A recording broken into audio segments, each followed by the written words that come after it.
खुश्की बालों से खत्म क्यों नहीं होती? कोई भी रेमेडी, कोई भी शैम्पू इस्तेमाल कर लें, वक़्ती तौर पर खत्म हो जाती है, लेकिन दोबारा से दुगनी रफ्तार से आना स्टार्ट हो जाती है। आज की वीडियो आपके लिए है, जल्दी से महफ़ूज़ कर लें वरना आपसे गुम हो जाएगी। अच्छा, सबसे पहले तो आपने ऑयलिंग करना बालों में खत्म करना है। हफ्ते में सिर्फ़ 1 बार आपने बालों में तेल लगाना है, वो भी सिर्फ़ नारियल का तेल, ठीक है? ये आपकी खुश्की को कम करने में हेल्प करता है। अदरवाइज़ आपने इस रेमेडी को हफ्ते में 2 बार बनाकर इस्तेमाल करना है, फिर देखिएगा आपकी खुश्की दोबारा नहीं आएगी। अच्छा, तो आपने इसको बनाने के लिए क्या करना है, सबसे पहले तो आपने लेना है फ्रेश एलोवेरा। मार्केट वाला एलोवेरा जेल आपने इस्तेमाल नहीं करना, फ्रेश एलोवेरा आपने लेना है और इसको आपने इस तरह से रख देना है सिर्फ 15 मिनट के लिए। जो येलो कलर का पार्ट होता है, जेल होता है, वो इसमें से निकल जाए, ठीक है? अब आपने इस एलोवेरा को पील ऑफ करना है, यानी कि छिलके आपने इसके उतार देने हैं एलोवेरा के सारे, बहुत अच्छे से। अब आपने इसका जेल निकाल लेना है। ये देखिए, ठीक है, मैंने जेल निकाल लिया। कम से कम ये मेरे पास आ गया आधा cup aloe vera gel, fresh aloe vera gel. Second आपने लेनी है फ्रेश नीम की पत्तियां, ठीक है? अगर फ्रेश नहीं है तो आप ड्राई नीम पाउडर भी इस्तेमाल कर सकते हैं। होपफुली आपको बहुत अच्छे से समझ आ गया होगा।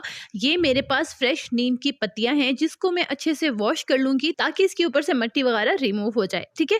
अब मैं एलोवेरा और नीम के पत्तों को एक ग्राइंडर में डाल दूंगी, ठीक है? और इसमें साथ में डाल दूंगी शैम्पू, जितना भी मैं अपने बालों के लिए इस्तेमाल करती हूँ, 1 चम्मच 2 चम्मच, क्योंकि शैम्पू आपके बालों की लेंथ पर डिपेंड करता है। यहाँ पे मैं 2 टेबलस्पून शैम्पू ऐड करूंगी। सिर्फ 3 इंग्रेडिएंट है, एक फ्रेश एलोवेरा जेल और एक नीम के पत्ते और शैम्पू, ठीक है? जो भी हो, इन तीनों चीज़ों को मैं ग्राइंड कर लूँगी बहुत अच्छे से। ये इतना कमाल का एक शैम्पू रेडी हो गया है, जो आपके बालों को शाइनी बनाएगा, मज़बूत बनाएगा। अगर आपको ब्रेकेज का प्रॉब्लम है, बाल बहुत ज़्यादा टूटते हैं, तो इससे वो भी कंट्रोल होंगे। आपने एज़ अ शैम्पू इस लिक्विड को इस्तेमाल करना है, ठीक है? कम से कम 5 मिनट तक इसे बालों की जड़ों में लगा रहने देना है। फिर देखिएगा आपकी खुश्की भी खत्म होगी और आपके बाल गिरना भी बंद होंगे। मेरी सारी बहनों के प्रॉब्लम सॉल्व हो सकते हैं अगर वो रेमेडी को यकीन के साथ और ठीक तरीके से रेगुलर इस्तेमाल करें। ऐसा नहीं है कि एक बार इस्तेमाल किया और आपको फ़ायदे मिल गए। जनाब, हर चीज़ को कंटिन्यू करना बहुत इम्पोर्टेंट होता है, चाहे वो आपकी खुराक हो या आपकी केयर हो या कोई भी मेडिकेशन हो, ठीक है? आपने हर चीज़ को लाज़मन कंटिन्यू करना होता है। अगर आप उसको स्टॉप कर देते हैं तो यकीनन उसके फ़ायदे भी आपके स्टॉप हो जाएँगे। इसीलिए कहती हूँ कि पूरे यकीन के साथ रेमेडी को इस्तेमाल किया करें और वो आपको 200% फ़ायदे भी देगी। अच्छा, आपने इस रेमेडी को फ्रेश बनाकर इस्तेमाल करना है। इवन आप हफ्ते में 1 बार या 2 बार इसका इस्तेमाल करेंगे और 2 बार के लिए 1 बार ही बनाकर रख सकते हैं।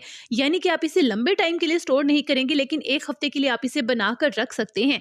और हाँ, आप अपने बच्चों के बालों में भी इसे डेफ़िनिटली बनाकर इस्तेमाल कीजिएगा, क्योंकि आजकल हमारे बच्चों के बालों में भी डैंड्रफ का बहुत ज़्यादा प्रॉब्लम है और कुछ भी कर लें वो ख़त्म नहीं होता। अगर आप ऑयलिंग करते हैं तो उससे ज़्यादा डैंड्रफ और होती है, ठीक है?